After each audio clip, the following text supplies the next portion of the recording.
Students आपने बचपन में ये जो स्पिनिंग टॉप है जिसे लट्टू कहते थे, इसके साथ आपने ज़रूर खेला होगा।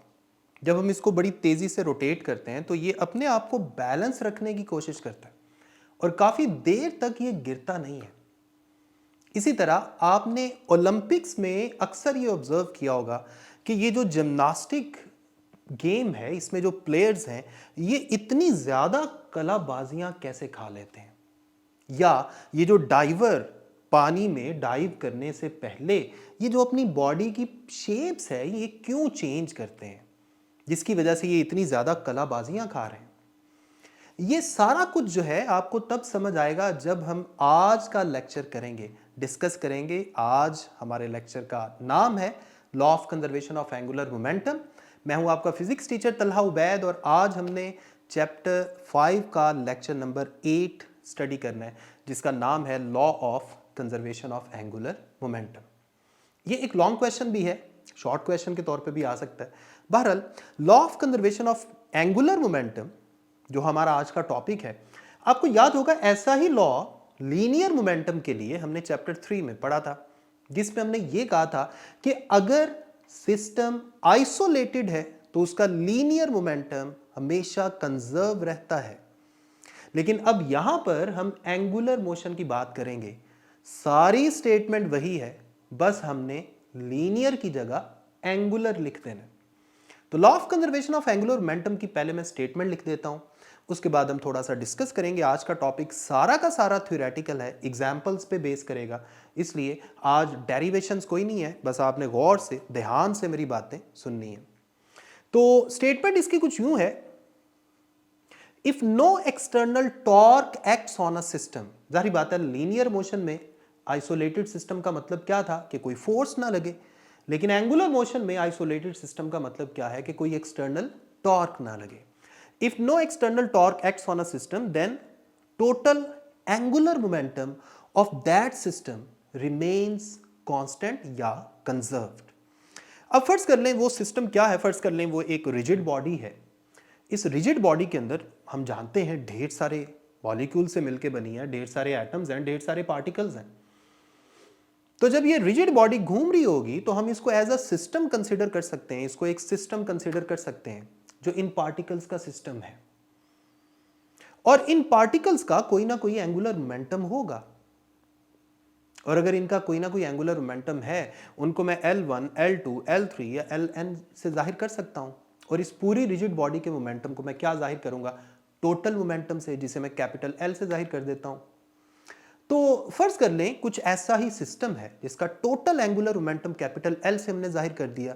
ये किस किस के सम के इक्वल होगा, L1 plus L2 plus L3 up to Ln। Law of conservation of angular momentum ये कहता है कि this sum should remain constant. अब इससे पिछले लेक्चर में एंगुलर मोमेंटम वाले टॉपिक में आपको याद होगा कि हमने एंगुलर मोमेंटम की मैग्नीट्यूड का एक फॉर्मूला लिखा था। वो फॉर्मूला था हमारे पास L is equal to I omega. इसमें आई क्या था, मोमेंट ऑफ इनर्शिया, और ओमेगा क्या था, angular velocity of that object. इससे पहले कि मैं इस लॉ को एक्सप्लेन करूं, मैं इस लॉ की एक्सप्लेनेशन को दो हिस्सों में डिवाइड कर देता हूं। ये तो हम जानते हैं कि एंगुलर मोमेंटम एक वेक्टर क्वांटिटी है। अब वेक्टर में मैग्नीट्यूड के साथ साथ डायरेक्शन, दोनों चीजें होती हैं। अगर मैं ये कह रहा हूं कि एंगुलर मोमेंटम कंजर्व रहता है, ये चेंज नहीं होता, इसका मतलब तो ये हुआ कि एंगुलर मोमेंटम की मैग्नीट्यूड भी सेम रहेगी और डायरेक्शन भी सेम रहेगी।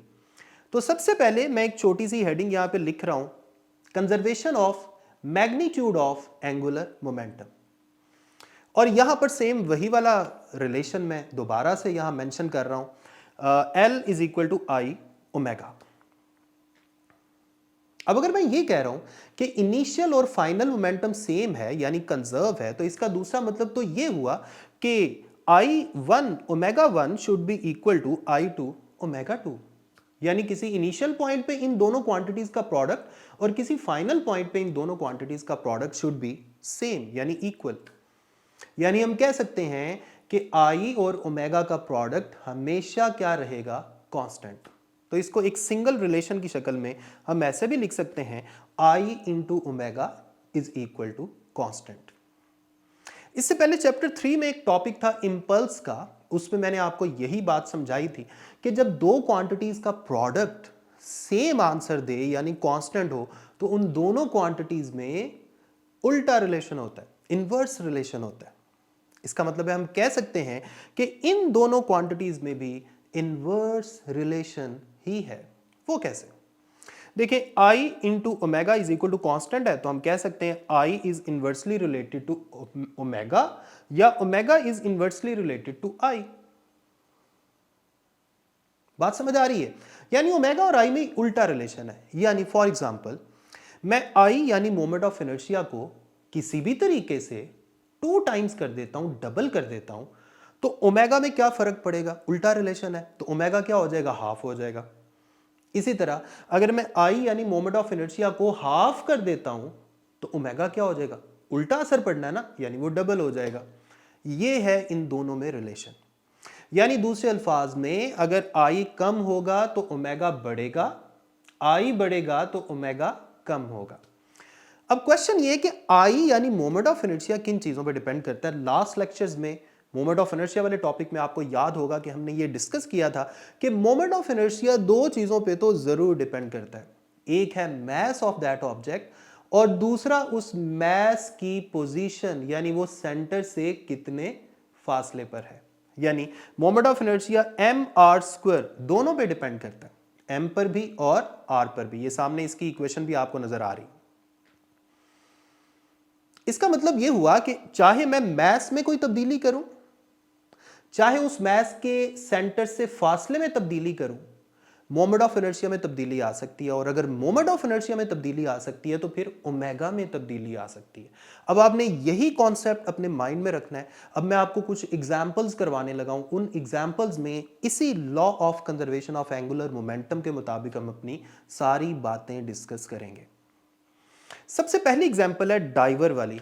वो जो ओलंपिक्स में डाइवर डाइव करते हैं और डाइव करने से पहले उनकी कोशिश होती है कि वो मैक्सिमम कलाबाजियां यानी समरसॉल्ट्स कंप्लीट करें। वो ये कैसे कर पाते हैं ये हमने डिस्कस करना है। आपने नोट किया होगा कि डाइव करने से पहले ये अपनी आर्म्स और लेग्स को बिल्कुल सीधा कर लेते हैं। इसकी क्या रीजन है? आर्म्स और लेग्स को सीधा करने का मकसद ये है कि इनका ज्यादा जो मास है वो इनकी बॉडी के सेंटर से अवे हो जाए, बॉडी के सेंटर से अवे हो जाए। ऐसा करने का पर्पस क्या है? देखिए, जैसे ये डाइविंग बोर्ड से थोड़ी सी छलांग लगाते हैं तो इनको कोई ना कोई थोड़ी बहुत एंगुलर वेलोसिटी मिल जाती है, लेकिन इनका मेजर पर्पस क्या है कि ये अपनी आर्म्स और लेग्स को बिल्कुल सीधा करके रखें ताकि इनका सर्कल बड़ा बने। जरा चेक करें, इसका सर्कल बड़ा बन रहा है। और सर्कल बड़ा बनने का मतलब ये है, आप इमेजिन करें कि इसका एक्सिस ऑफ रोटेशन कैसा होगा। वो तो हॉरिजॉन्टल होगा ना, जो बिल्कुल इसके सर्कल के सेंटर से पास कर रहा है। इसका सर्कल जो है वो इस तरह वर्टिकल आपको नजर आ रहा है और एक्सिस ऑफ रोटेशन हॉरिजॉन्टल है जो इसके सेंटर से पास कर रहा है। तो आप चेक करें, इसका मास सेंटर से ज्यादा फासले पे है। यानी मोमेंट ऑफ इनर्शिया के रिलेशन में चेक करें, आर की वैल्यू ज्यादा है, आर की वैल्यू ज्यादा है तो आई की वैल्यू ज्यादा है, राइट। अब अगला काम इसने क्या करना है, फौरन से ये अपनी आर्म्स और लेग्स को बिल्कुल क्लोज कर लेता है इस तरह से कि अपनी अपनी जो नीज हैं उनको अपनी चेस्ट के साथ लगा लेते हैं, अपनी ये जो आर्म्स के ये वाले पोर्शन है इनको अपनी लेग्स के साथ लगा लेते हैं, यानी क्लोज टक पोजीशन में आ जाते हैं जो इस वक्त आपको नजर आ रही है। अब इसका फायदा क्या है? इसका फायदा यह है कि इनका ज्यादा मास जो है वो सेंटर के करीब आ गया। सेंटर कौन सा? एक्सिस ऑफ रोटेशन के करीब आ गया। चेक करें, एक्सिस ऑफ रोटेशन के करीब आ गया, जिसकी वजह से मोमेंट ऑफ इनर्शिया के रिलेशन में आर की वैल्यू में कमी आ गई। आर की वैल्यू में कमी आने से मोमेंट ऑफ इनर्शिया में कमी आ गई। और इनका मोमेंट ऑफ इनर्शिया जैसे ही कम होगा, वो जो एंगुलर मोमेंटम का रिलेशन आपने बनाया था, omega is inversely proportional to I, I की वैल्यू जैसे ही कम होगी ओमेगा की वैल्यू वैसे ही बढ़ जाएगी। सो ओमेगा की वैल्यू बढ़ने से अब ये तेजी से घूमना शुरू कर देंगे और जैसे ये तेजी से घूमेंगे, ये पानी में डाइव करने से पहले ही बहुत ज्यादा समरसॉल्ट्स कंप्लीट कर लेंगे। तो ये थी इस बात की रीजन कि ये अपनी बॉडी की शक्ल सूरत क्यों चेंज करते हैं पानी में जाने से पहले? क्योंकि यही कंपटीशन होता है कि पानी में जाने से पहले कितनी ज़्यादा कलाबाजियां लगानी है। तो एक तो थी ये एग्जाम्पल। यहां से ये बात हम मैथमेटिकली जो बुक में लिखी हुई है उस तरह से भी मैं आपको लिखवा देता हूं। देखिए, initial moment of inertia final moment of inertia के मुकाबले में ज्यादा था, यानी मैं कह सकता हूं फाइनल मोमेंट ऑफ इनर्शिया यानी I2 is less than initial moment of inertia यानी I1। इसी तरह फाइनल एंगुलर वेलोसिटी इनिशियल के मुकाबले में ज्यादा आई थी, सो हम कह सकते हैं फाइनल एंगुलर वेलोसिटी यानी ω2 is greater than ω1, that's it. लेकिन ये सारा जो रिलेशन हमने बनाया है ये उसी बेसिक रिलेशन की मदद से बनाया है जिसमें मैंने लिखा था omega is inversely proportional to I। और यहां हम क्या कर रहे हैं, हम कंजर्वेशन ऑफ एंगुलर मोमेंटम को डिस्कस कर रहे हैं। लेकिन गौर से ये बात सोचें कि मैंने अभी सिर्फ एंगुलर मोमेंटम की मैग्नीट्यूड की कंजर्वेशन की बात की है। अब एक दूसरी एग्जांपल की तरफ आते हैं। ये आपको एक स्टूडेंट बैठा नजर आ रहा है, इसने काफी बुक्स उठाई हुई हैं, कुछ बुक्स अपने दाएं हाथ पे कुछ बाएं हाथ पे, और परेशानी में बैठा हुआ है।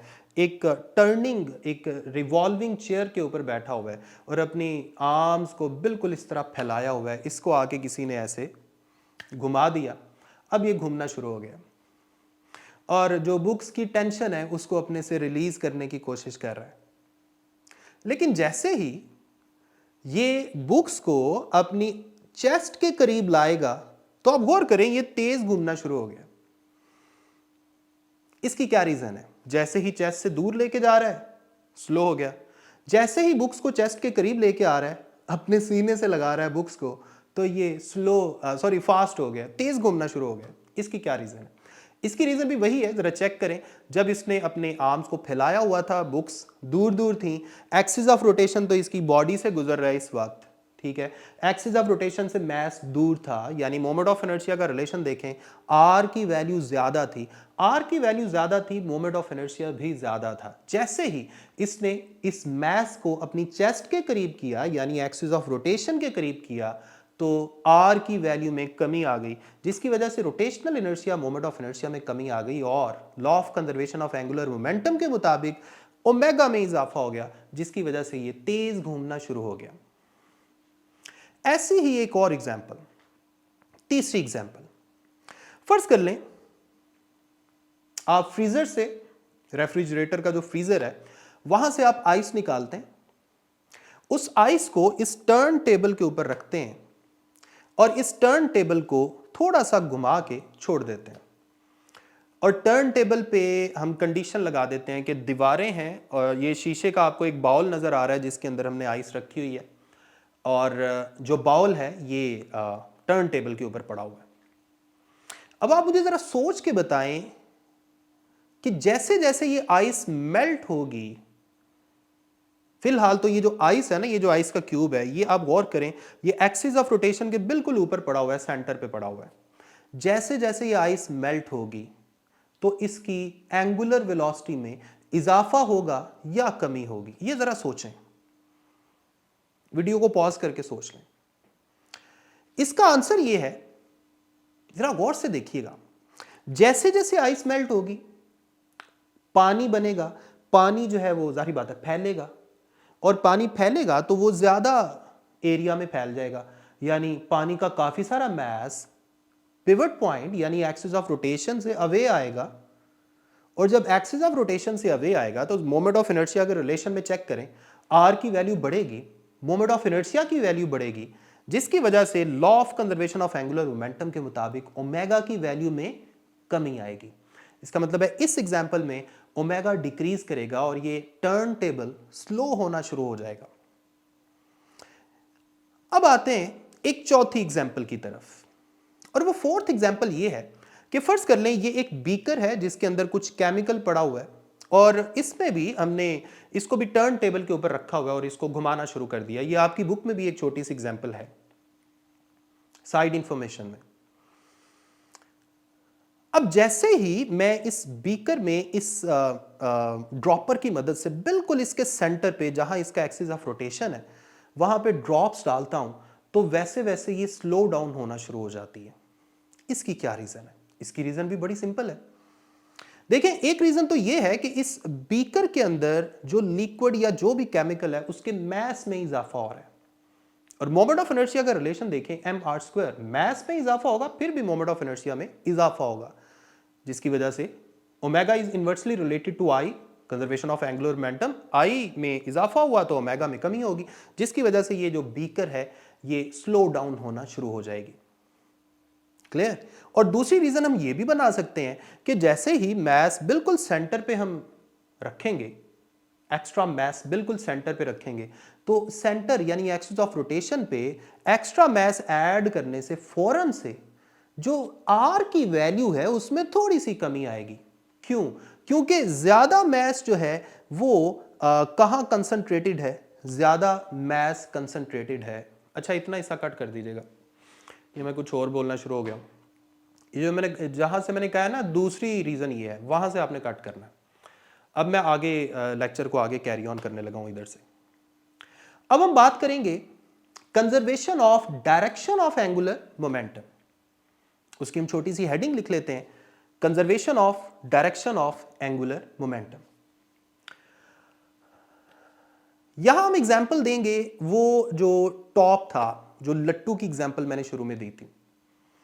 अब गौर करें, अगर ये टॉप जो है इसको मैं घुमाना शुरू कर दूं, इस तरह से घुमाऊं कि टॉप से देखने से ये एंटी क्लॉकवाइज घूम रहा है, तो जरा सोच के बताएं एंगुलर मोमेंटम की डायरेक्शन क्या होगी। देखें, अपने राइट हैंड को इस तरह से रखेंगे कि हमारी फिंगर्स ऊपर से देखने पे एंटी क्लॉकवाइज रोटेशन शो करें, थंब ऊपर की तरफ आ रहा है, इसका मतलब है इसका एंगुलर मोमेंटम अपवर्ड होगा, vertically upward. Axis of rotation भी यही है। अब जब तक इसका एक्सिस ऑफ रोटेशन चेंज नहीं होगा, इसके एंगुलर मोमेंटम की डायरेक्शन भी चेंज नहीं होगी। अगर मैं इसको थोड़ा सा पहले ही, इसको गिरने से पहले ही मैं छेड़ दूंगा, इसके एक्सिस ऑफ रोटेशन को खराब कर दूंगा, तो जरा चेक करें। अब जाहिर बात है, जैसे ही इसका एक्सिस ऑफ रोटेशन जो है वो डिस्टर्ब किया, तो ये बहुत जल्दी रुक जाता है, इसका एंगुलर मोमेंटम बहुत जल्दी डाई कर जाता है। कहने का मतलब यह है कि जब हम किसी बॉडी के अंदर एंगुलर मोमेंटम पैदा कर दें, तो एंगुलर मोमेंटम की डायरेक्शन अपने आप को कांस्टेंट रखने की कोशिश करती है, सेम रखने की कोशिश करती है। इसी वजह से ये टॉप अपने आप को बैलेंस रखता है यहां पे।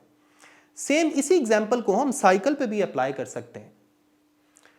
आपने नोट किया होगा कि अगर साइकिल के ऊपर सिर्फ बैठे हों तो बैलेंस रखना बड़ा मुश्किल है, लेकिन जैसे ही पैडल को घुमाएं और जैसे ही उसके व्हील कुछ खास एंगुलर वेलोसिटी से घूमना शुरू कर दें, तो उसके ऊपर बैलेंस रखना बड़ा आसान हो जाता है। उसकी रीजन क्या है? जरा फर्ज कर लें कि साइकिल अगर इस तरफ जा रहा है तो इसके व्हील्स इस तरह से एंटी क्लॉकवाइज डायरेक्शन में घूम रहे हैं, और एंगुलर मोमेंटम की डायरेक्शन बाहर की तरफ होगी, स्क्रीन के आउटवर्ड। अब जब एक दफा एंगुलर मोमेंटम डेवलप हो गया, तो जब तक मैं आके साइकिल को धक्का नहीं दूंगा, तब तक इन व्हील्स की ये कोशिश है कि इनका एंगुलर मोमेंटम इसी डायरेक्शन में रहे। और अगर एंगुलर मोमेंटम इसी डायरेक्शन में रहने की कोशिश करेगा, तो साइकिल के ऊपर बैठा जो बंदा है उसको साइकिल को बैलेंस रखना काफी इजी हो जाएगा। सो हम कह सकते हैं कि एंगुलर मोमेंटम की मैग्नीट्यूड के साथ साथ उसकी डायरेक्शन भी अपने आप को सेम रखने की कोशिश करती है। कब तक? जब तक कोई एक्सटर्नल टॉर्क अप्लाई ना किया जाए। जाहिर बात है, इस साइकिल की एग्जांपल में भी अगर मैं एक्सटर्नल टॉर्क अप्लाई करूं, तो मैं असल में इन व्हील्स के एक्सिस ऑफ रोटेशन को खराब कर रहा हूं, उनकी डायरेक्शन चेंज कर रहा हूं, ओरिएंटेशन चेंज कर रहा हूं। तो जब तक मैं एक्सिस ऑफ रोटेशन को चेंज करने की कोशिश नहीं करूंगा, ये ऑब्जेक्ट या ये बॉडी बाय डिफॉल्ट अपनी एंगुलर मोमेंटम की डायरेक्शन सेम रखने की कोशिश करेगा। सो एंगुलर मोमेंटम का ये वाला जो पॉइंट है, ये स्टेबिलिटी ऑफ ऑब्जेक्ट्स के लिए बड़ा बेसिक और इंपॉर्टेंट पॉइंट है। ठीक है, तो ये था डायरेक्शन की कंजर्वेशन के लिए कुछ पॉइंट्स और उनकी डिस्कशन। अब हम इसकी स्टेटमेंट लिख लेते हैं। Direction of angular momentum is always same या रिमेन सेम, या an object does not change the direction of its angular momentum if unless no external torque is acted to do so। यानी जब तक कोई external torque उसके axis की orientation को change करने की कोशिश नहीं करेगा, बॉडी अपनी एंगुलर मोमेंटम की डायरेक्शन को चेंज करने की कोशिश नहीं करेगा। ये था law of conservation of angular momentum, और बहुत सारी डिस्कशन हमने की, बहुत सारी इंटरेस्टिंग एग्जांपल्स की मदद से हमने समझने की कोशिश की। उम्मीद करता हूँ आपको बहुत अच्छी समझ आ गई होगी। अगले लेक्चर तक अपना ख्याल रखें, मुझे अपनी दुआ में याद रखें।